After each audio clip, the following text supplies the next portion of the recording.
Assalamu alaikum warahmatullahi wabarakatuh. Welcome to Learn Accounting with Nazrul Sir YouTube channel and Facebook page. Learn Accounting with Nazrul Sir YouTube channel এবং Facebook পেজে আপনাদের সকলকে স্বাগতম। বাসায় বসে accounting এর অঙ্কের সহযোগিতা নেওয়ার জন্য একটি পরিপূর্ণ গাইডলাইন হিসেবে এবং বাসায় গৃহশিক্ষকের বিকল্প হিসেবে রেগুলার আমার এই চ্যানেলের সাথেই থাকুন এবং অন্যদেরও আমার এই চ্যানেলের সাথে সংযুক্ত রাখুন। আপনি যদি আমার এই চ্যানেলে নতুন হয়ে থাকেন তাহলে প্লিজ আমার এই চ্যানেলটিকে সাবস্ক্রাইব করুন, পাশে থাকা বেল আইকনটিতে ক্লিক করে রাখুন, তাহলে নতুন নতুন অঙ্কের সমাধান সাথে সাথে পেয়ে যাবেন। আর আপনারা যারা ইতিমধ্যে আমার এই চ্যানেলটিকে সাবস্ক্রাইব করেছেন, আমার ভিডিওগুলো দেখছেন, আমার ভিডিওগুলোতে লাইক করেছেন, কমেন্টস করেছেন, শেয়ার করেছেন, তাদের সকলকে জানাই আন্তরিক শুভেচ্ছা ও অভিনন্দন। আজকে আমরা আলোচনা করব উচ্চ মাধ্যমিক শ্রেণীর হিসাব বিজ্ঞান দ্বিতীয় পত্র থেকে যৌথ মূলধনী কোম্পানির আর্থিক বিবরণী অধ্যায় থেকে চট্টগ্রাম বোর্ড 2022 সালের 2 নম্বর অঙ্কটি। আপনাদের সাথে উপস্থাপনায় আমি আছি মোহাম্মদ নজরুল ইসলাম, সহকারী অধ্যাপক, হিসাব বিজ্ঞান বিভাগ, central women's college, Tikatuli, Dhaka. প্রথমে আমরা একটু অঙ্কটা দেখে নিই। 31শে ডিসেম্বর 2021 তারিখে তাইফা কোম্পানি লিমিটেডের রেওয়া মিল নিম্নে দেওয়া হলো। তাইফা কোম্পানি লিমিটেড রেওয়া মিল 31শে ডিসেম্বর 2021। সুনাম 2 লক্ষ টাকা, দালান কোঠা 3 লক্ষ টাকা, যন্ত্রপাতি 2,20,000 টাকা, ইজারা সম্পত্তি 10 বছর 1 লক্ষ টাকা। 10 বছর বলার কারণে এই 1 লক্ষ টাকাকে 10 দিয়ে ভাগ করে 10 ভাগের 1 ভাগ আমরা বিশদ আয় বিবরণীতে অবলোপন হিসেবে দেখাবো, অর্থাৎ ইজারা সম্পত্তির অবলোপন নামে দেখাবো। মজুদ পণ্য 1/1/2021 অর্থাৎ প্রারম্ভিক মজুদ পণ্য 40,000 টাকা। এগুলো ডেবিট পাশ। ক্রেডিট পাশে দেওয়া আছে শেয়ার মূলধন 5,000 শেয়ার, প্রতিটি 100 টাকা মূল্যের 5 লক্ষ টাকা। সঞ্চিতি তহবিল 1 লক্ষ টাকা, 10% ঋণপত্র 1 লক্ষ টাকা। এখানে কোনো তারিখ দেয়া নেই, আমরা 1 বছরের সুদ ধরে দিব। 1 লক্ষ টাকার উপর 10% হারে 1 বছরের সুদ ধরে দিব। ক্রয় 4,60,000 টাকা, বেতন 50,000 টাকা, প্রাপ্য হিসাব 50,000 টাকা, লভ্যাংশ 20,000 টাকা, আয়কর 30,000 টাকা, ব্যাংক জমার উদ্বৃত্ত 40,000 টাকা। ক্রেডিট পাশে প্রদেয় হিসাব 40,000 টাকা, বিক্রয় 6,90,000 টাকা, সংরক্ষিত আয়ের উদ্বৃত্ত 75,000 টাকা, আয়কর সঞ্চিতি 5,000 টাকা। রেওয়া মিলে যেটা আছে সেটা হচ্ছে পুরাতন আয়কর সঞ্চিতি। রেওয়া মিলের ডেবিট পাশের যোগফল 15,10,000 টাকা, রেওয়া মিলের ক্রেডিট পাশের যোগফল 15,10,000 টাকা। আসি সমন্বয় কি বলছে। সমন্বয় সমূহের মধ্যে 1 নম্বরে পাচ্ছি সমাপনী মজুদ পণ্য 1,50,000 টাকায় মূল্যায়ন করা হয়েছে, অর্থাৎ সমাপনী মজুদ পণ্য পাচ্ছি আমরা 1,50,000 টাকা। 2 নম্বরে প্রাপ্য হিসাবে 2,000 টাকা আদায়যোগ্য নয়, অর্থাৎ নতুন অনাদায়ী পাওনা 2,000 টাকা। অবশিষ্ট প্রাপ্য হিসাবের উপর 10% ধরে অনাদায়ী পাওনা সঞ্চিতি তৈরি করতে হবে, অর্থাৎ নতুন অনাদায়ী পাওনা সঞ্চিতি। 3 নম্বরে নিট লাভে 20,000 টাকা সঞ্চিতি তহবিল স্থানান্তর করতে হবে এবং 10,000 টাকা দ্বারা লভ্যাংশ সমতাকরণ তহবিল তৈরি করতে হবে। 4 নম্বরে শেয়ার মূলধনের 10% লভ্যাংশ ঘোষণা করতে হবে, অর্থাৎ শেয়ার মূলধনের উপর 10% হারে আমরা ঘোষণাকৃত লভ্যাংশ হিসেবে দেখাবো। 5 নম্বরে সম্ভাব্য দায় 20,000 টাকা। কতে আমাকে বলেছে নতুন অনাদায়ী পাওনা সঞ্চিতির পরিমাণ নির্ণয় করো। খতে বলেছে তাইফা কোম্পানি লিমিটেডের নিট লাভ 2,63,200 টাকা ধরে সংরক্ষিত আয় বিবরণী তৈরি করো। গতে আমাকে বলেছে সংরক্ষিত আয়ের উদ্বৃত্ত 2,13,200 টাকা ধরে কোম্পানির শেয়ার মালিকদের সত্ত্ব ও দায় নির্ণয় করো, অর্থাৎ আর্থিক অবস্থার বিবরণীর একটা পাশ আমাকে করতে বলেছে শেয়ার মালিকদের সত্ত্ব ও দায়ের পাশটা। তাহলে আমরা প্রথমে আসি নতুন অনাদায়ী পাওনা সঞ্চিতি তৈরি করতে বলেছে। আমরা জানি এখানে বলেছে প্রাপ্য হিসেবে 2,000 টাকা আদায়যোগ্য নয়, প্রাপ্য হিসাবের সাথে আর রিলেটেড কোনো সমন্বয় নেই এটি ছাড়া। তাহলে আমাদের প্রাপ্য হিসাব থেকে প্রথমে 2,000 টাকা বাদ দিতে হবে, তারপরে যে প্রাপ্য হিসাবে ব্যালেন্স থাকবে তার উপর 10% হারে আমার কি করতে হবে, নতুন অনাদায়ী পাওনা সঞ্চিতি তৈরি করতে হবে। তাহলে আমরা আসি প্রাপ্য হিসাব 50,000 টাকা বা নতুন অনাদায়ী পাওনা 2,000 টাকা, বিয়োগ করলে আমরা পাচ্ছি 48,000 টাকা। এই 48,000 টাকার উপরে সুতরাং নতুন অনাদায়ী পাওনা সঞ্চিতি 48,000 টাকা ইন্টু 10% 4,800 টাকা।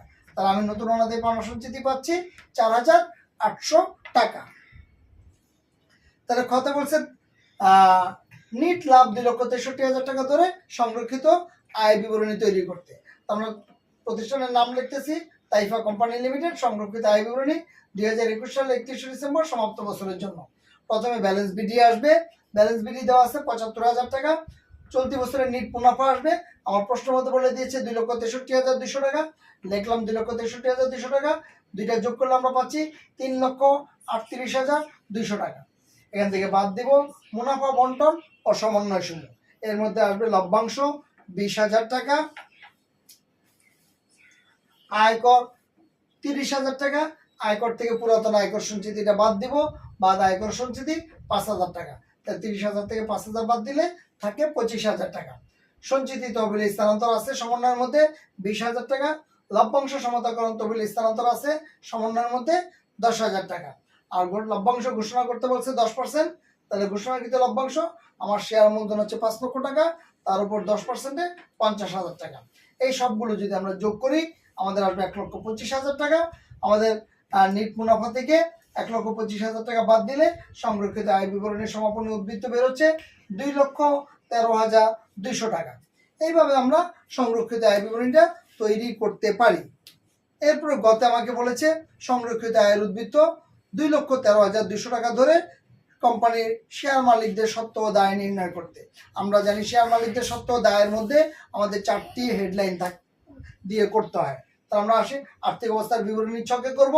তাইফা কোম্পানি লিমিটেড আর্থিক অবস্থার বিবরণী আংশিক, যেহেতু মোট সম্পদ পাশটা করতে হবে না, শুধু শেয়ার মালিকদের সত্ত্ব ও দায় পাশ করব, তাই আমরা আংশিক লিখলাম।